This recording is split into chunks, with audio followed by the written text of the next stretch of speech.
अस्सलाम वालेकुम, welcome to राखी का किचन। आज आपके साथ बहुत ही ज़बरदस्त किचन टिप शेयर करूंगी। आपने वीडियो को ज़रूर एंड तक देखना है। तो टिप नंबर पहली ये है, जब भी आप चाय बनाएं शाम में, तो इसमें आपने अदरक का 1 से 1.5 इंच टुकड़ा ले लेना है। इसे बारीक काट कर आप इसमें शामिल कर दें। इससे चाय तो बहुत ही टेस्टी बनेगी और साथ में जो है वो हम मौसमी असरात से भी बचे रहेंगे। जब भी आपका गला ख़राब हो, नज़ला हो, ज़ुकाम हो या फिर जो है बुखार हो, तो आप इस चाय को बनाकर ज़रूर ट्राई कीजिएगा। इससे आपको बहुत आराम मिलेगा। तो चलते हैं टिप नंबर 2 की तरफ। यहाँ पर जो है वो मेरे पास लंच बॉक्स है और आप देख सकते हैं कि आज जो है वो मैंने लंच बॉक्स अपने बच्चों को बनाकर देना था और मुझे कुछ समझ नहीं आ रही थी कि मैं किस तरह से जो है वो लंच बॉक्स बनाकर दूँ। तो मुझे कुछ हेल्दी बनाना था, तो मैंने क्या किया कि मैंने 2 ब्रेड के स्लाइस लिए, इसके ऊपर बटर लगाया और इसमें जो है वो कुछ खीरे के स्लाइसेस जो है वो कट करके रख दिए और फिर टूथपिक की मदद से होल्ड कर दिया।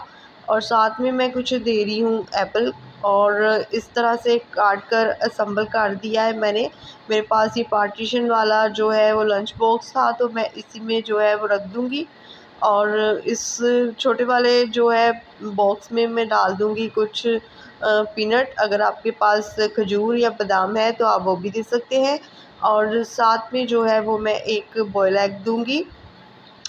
एग ज़रूर बच्चों को दिया करें, ये हेल्थ के लिए बहुत ही ज़बरदस्त है। तो आप इस तरह से ऊपर से बटर पेपर से कवर करना ज़रूरी है और फिर इसे जो है वो आप कवर कर दें। और अब मैं आपको बताऊंगी इस तरह के छोटे जो लंच बॉक्स होते हैं, इसमें हम जो है इसमें कैसे जो है वो लंच बॉक्स को जो है वो अरेंज कर सकते हैं, क्योंकि इसमें बहुत ही कम स्पेस होती है। तो इसमें हम कैसे जो है वो लंच को अरेंज कर सकते हैं। तो पहले एक साइड पर जो है वो मैंने सैंडविच रख दिया था और फिर इस तरह से जो है वो मैंने जो प्लास्टिक के जो स्मॉल कंटेनर होते हैं उसमें मैंने पीनट को रख दिया और फिर इसके अंदर एक मैंने कार्डबोर्ड लगा दिया और इस तरह से ये गत्ते का कार्डबोर्ड आप काट लें और इसे जो है वो आप लगा लें। और फिर साइड पर मैंने इस तरह से कुछ एप्पल के स्लाइस जो है वो रख दिए और फिर हमने अभी इसमें जो है वो एग भी रखना है, तो उसके लिए भी हमें स्पेस बनानी है। तो फिर हम इसे थोड़ा सा सेट करेंगे, थोड़ा सा अरेंज करेंगे और इसमें जो है वो एग की भी जगह बन जाएगी। तो थोड़ा सा इसको हम साइड पर कर लेंगे और इस तरह से देखिए स्पेस काफ़ी बन गई हमारे। एप्पल भी जो है इसमें आ चुका है और एग भी।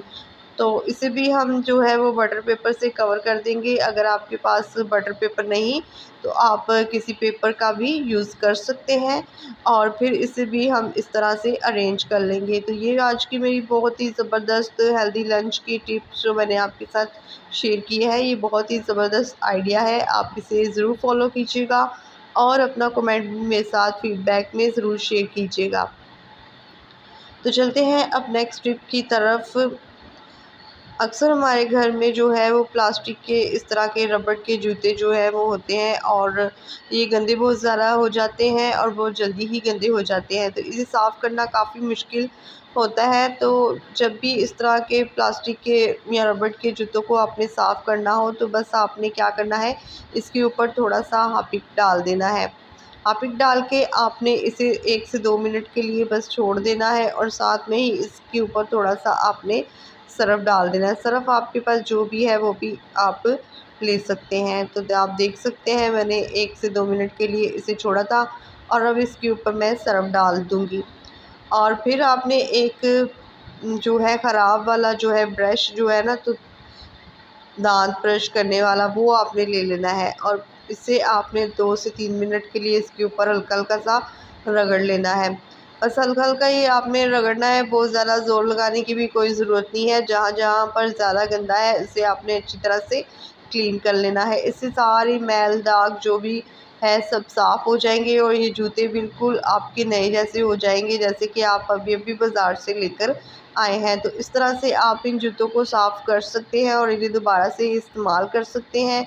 तो बहुत ही ज़बरदस्त टिप्स आज मैंने आपके साथ शेयर की हैं। उम्मीद है कि आपको मेरी ये टिप्स जो है वो ज़रूर पसंद आई होगी। साथ में ही आपसे मेरी रिक्वेस्ट है कि अगर आप मेरे चैनल पर नए हैं तो चैनल को जो है सब्सक्राइब कर लें और वीडियो को ज़्यादा से ज़्यादा लाइक करें, शेयर करें, नीचे दिए गए घंटी के बटन पर क्लिक करके ऑल पर डन कर लें ताकि आपको मेरी आने वाली वीडियो का नोटिफिकेशन जो है वो बिल्कुल फ्री में मिलता रहे। तो आज की वीडियो में इतना ही, फिर मिलूँगी किसी नई वीडियो के साथ। तब तक के लिए मुझे इजाज़त दें। खुदा हाफिज़।